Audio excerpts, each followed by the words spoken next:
सनातन धर्म की जय। पतित पावनी कलिमलहारिणी मंगलकारिणी मोक्षदायिनी मां गंगा मैया का ये पवित्रतम तीर्थ हर की पेड़ी धर्मकुंड है।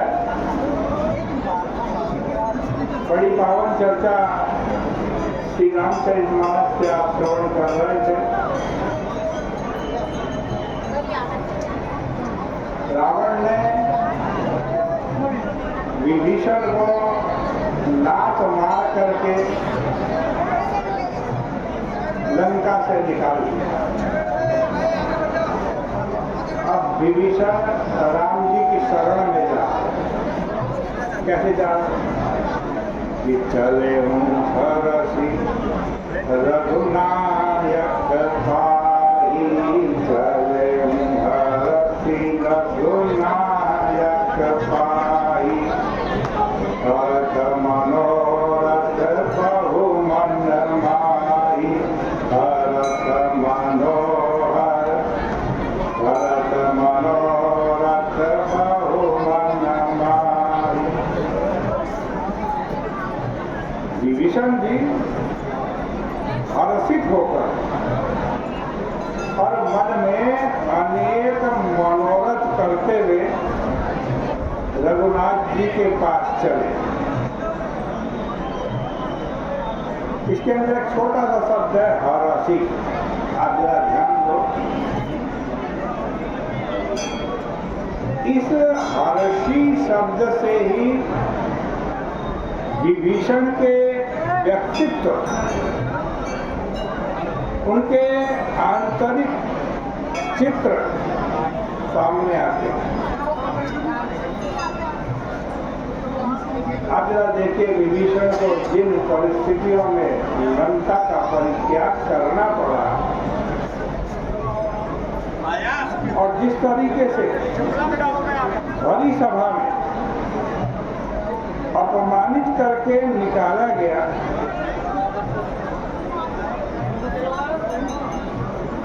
ये बात बड़े से बड़े व्यक्ति को भी विचलित करने के लिए यथेष्ट था।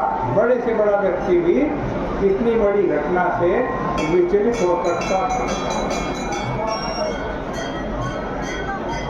रावण ने न केवल उनकी छाती में चरण प्रहार किया, अपितु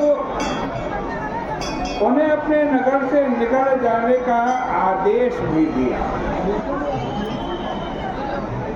श्री राम की शरण में जाने से पहले वे अपने परिवार के सदस्यों से भी नहीं मिल पाए। अब देखो, ऐसी मनस्थिति जिसको भरी सभा के अंदर लात मार के अपमानित किया गया, जिसको अपने राज्य से भी निकाला दे दिया गया, परिवार से भी मिलने जिसको नहीं दिया हो, ऐसी मनस्थिति और परिस्थिति में हर्षित होकर के चलना असंभव नहीं तो बड़ा कठिन जरूर है। यही मनस्थिति उनके आध्यात्मिक मनोभाव को प्रकट करती है। इनके विभीषण देखो,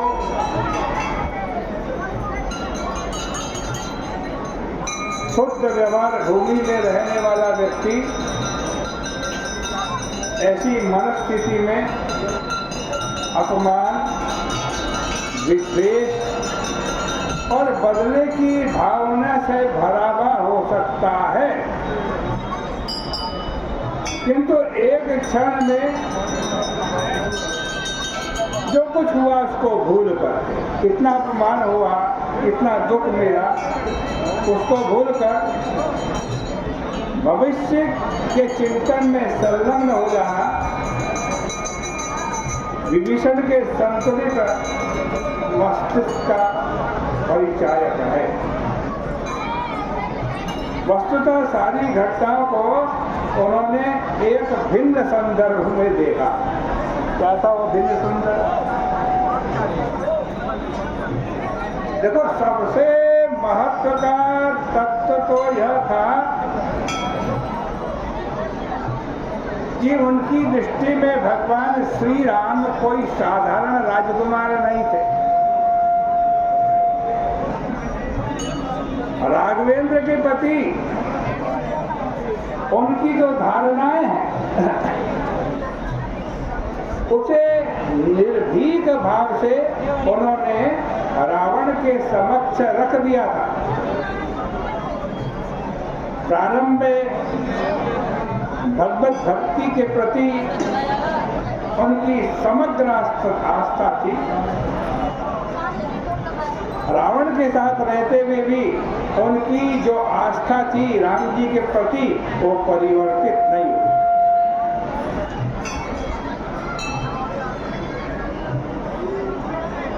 तीनों तपस्या कर रहे थे, रावण भी, कुंभकर्ण भी और विभीषण। जब ब्रह्मा और शंकर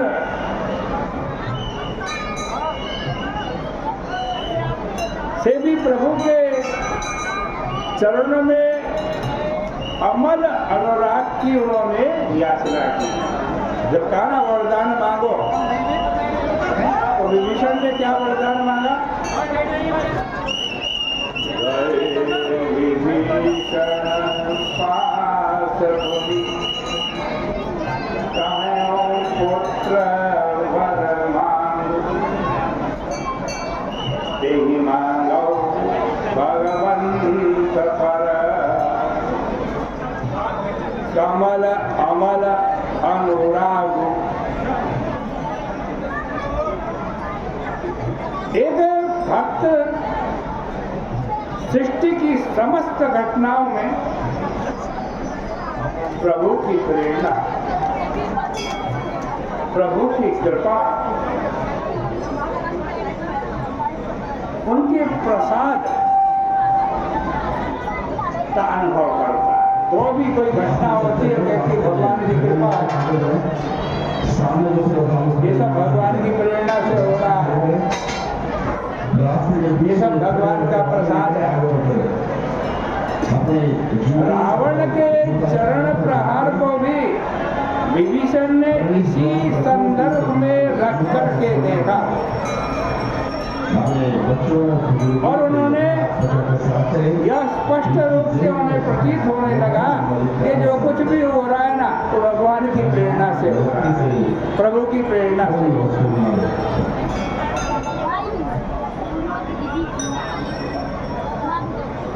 जो कुछ हो रहा है उसमें मेरा ही कल्याण है, ये विभीषण की सोच थी।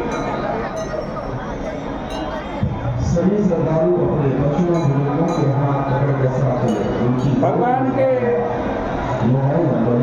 चरणों में किसी भी अनजान व्यक्ति से अमल अनुराग की याचना करने पर भी उनके समक्ष प्रतिद्वंदी के रूप में रावण था।